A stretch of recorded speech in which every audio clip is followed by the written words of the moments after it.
Good morning, Algebra 2. Hopefully the sound works this time. Thank you for working with me this week.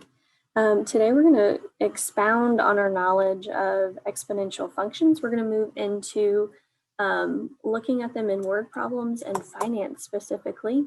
So let's start by talking about our constant number. It's known to us by the letter E. It's short for 2.71828. It's an irrational number. It goes on forever and ever. There's way more numbers than that. But let's talk a little bit about the number itself first. The origin of E, this is Euler's number.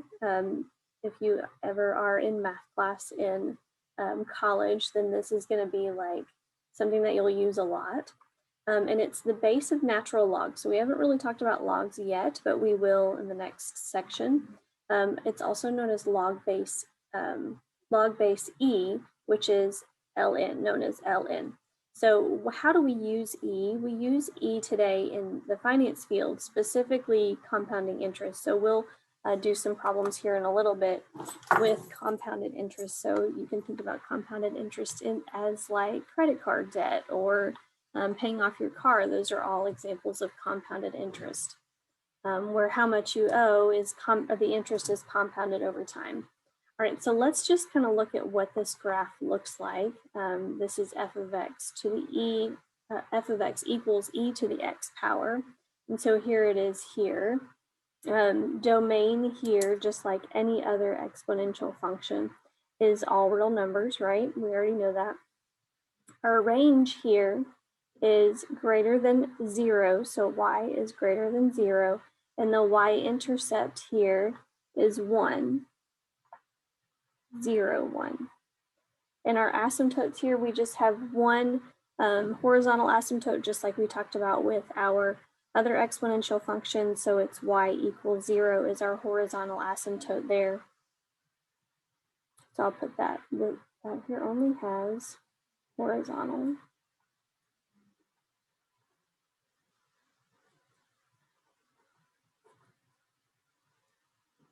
All right, so let's talk a little bit about this, how this might apply in terms of word problems. Let's look at this one here. So this question is asking us about half-life. So this is one way that we can use exponential functions specifically in science. So all of these are going to have like cross-curricular, cross-content stuff. So this will be really good for us. It's like real-world stuff, right? So after T years, the remaining mass, Y, in grams of 10 grams of radioactive element whose half-life is 25 years is given by, and here's our function here, 10 times 1/2 to the T divided by 25, where T is greater than or equal to 0. So think about T as in time, and it's in years in this case. So we want to know how much of the initial mass remains after 120 years. So if you think about half-life, this is how we measure how old fossils are by determining their half-life.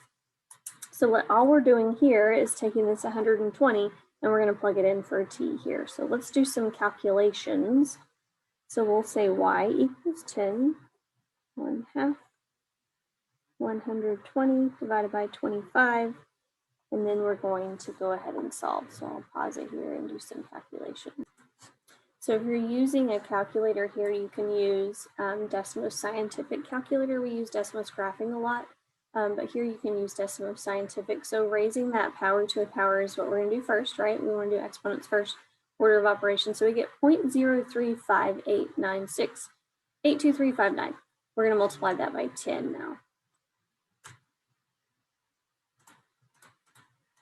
And, oh, I don't know what I did. Let's multiply it here. There we go. Now times 10, the official. All right, which we all know it moves at one decimal place, right? So it's 0.3589, and I want to know what's the remaining mass in grams. So if I'm starting out here with 10 grams, right? That's our initial investment or our initial product or gram mass. then after 125 years, we're going to end up with 0.35, how about 9 grams. So that's going to be our answer for that one. So easy enough to do on the calculator using that Desmos Scientific. This is not something that you are going to do in your head. It's okay, unless you're just fantastic. I'm not.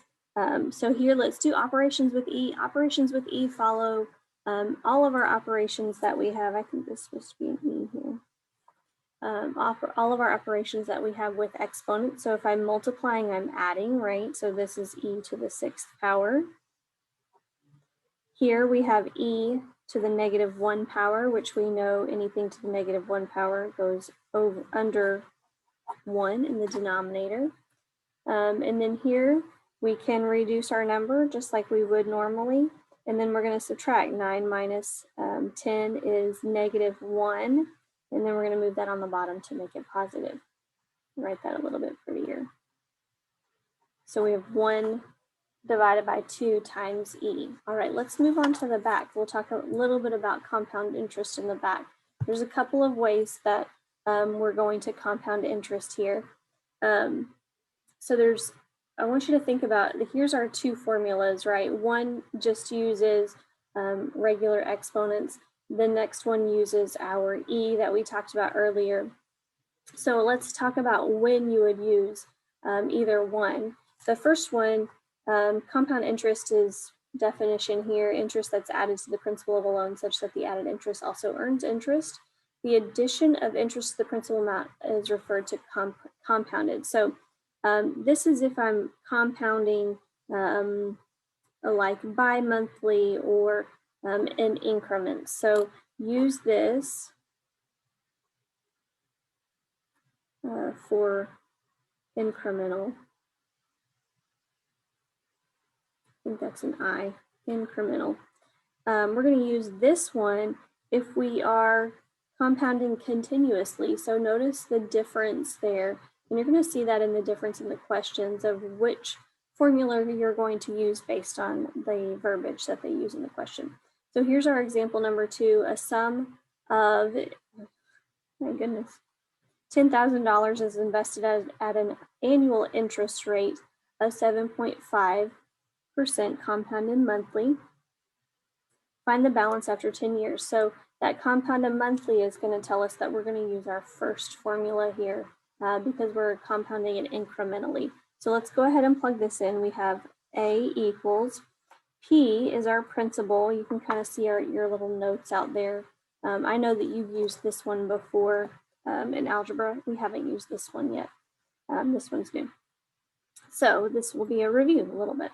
So 10,000 is invested at the annual interest rate of 7.5. So we're going to do plus, or 1 plus 0.075. Remember, change it to a decimal divided by the number of times compounded per year. Well, if it's compounded monthly, it's going to be compounded 12 times per year, right? So that's the number of times compounded is that n, so it's 12 again, and then the number of years. So I'm going to be compounding it over 10 years. We can use our Desmos here. We can plug it all in. I'm going to pause this, save some time. All right, so you can see we plugged it all in the calculator. Notice the parentheses here. I just want to be extra careful when we do 1 plus and then a division. We want to make sure that we divide first and that the calculator is not calculating left to right. I'm pretty sure new calculators do that, but I have no idea. And then raised to the 120th power. And so after 10 years, the investment is going to more than double. That's pretty nice. That's a pretty good investment there. So we have $21,120.65. That seems pretty nice to me. I'd follow that investment. So let's look at this next one. The total of $15,000 is invested at an annual interest rate of 8%. Find the balance after 6 years if the interest is compounded quarterly, monthly, and continuously. So we have 3 different answers here. The first 2, quarterly, that means 4 times a year, right? Every season. Monthly is what we just did. That's 12 times a year. And then continuously will involve our new formula here with our letter E. So let's go ahead and plug these values in. Quarterly, we're going to use A equals $15,000. 1 plus 0.08 divided by 4, right, number of times, and then 4 times 6. And then the next one is monthly, so we'll do that $15,000. 1 plus 0.08, and that's monthly, so we're going to do 12, and 12 times same time period, 6. And then we're going to do it continuously. So I'm going to follow my formula up here. That's the principal, $15,000, times E raised to the rate of interest, which is that 0.08, and the time in years, which is 6. So notice that we don't have a number of times that it's compounded per year because it's compounded continuously, right? All right, I'm going to go ahead and pause this and put all this in the calculator, and we'll see what we get. All right, so let's see what we have. Let's see the difference in these. It looks like, here's my first one. If I compound it quarterly, what's the balance of my investment after 6 years? It is 21,120, right? And 60, wait, where are we? 56 cents. All right, not too bad. And then my investment, if it's compounded monthly, it's going to be 24,126. 24,200. Oh, y'all, I can't read. 24,200. Oh my goodness, I need to get rid of these. How do I? I don't know. Okay, because I can't determine. All right, let me start over again while I point at it while I write it.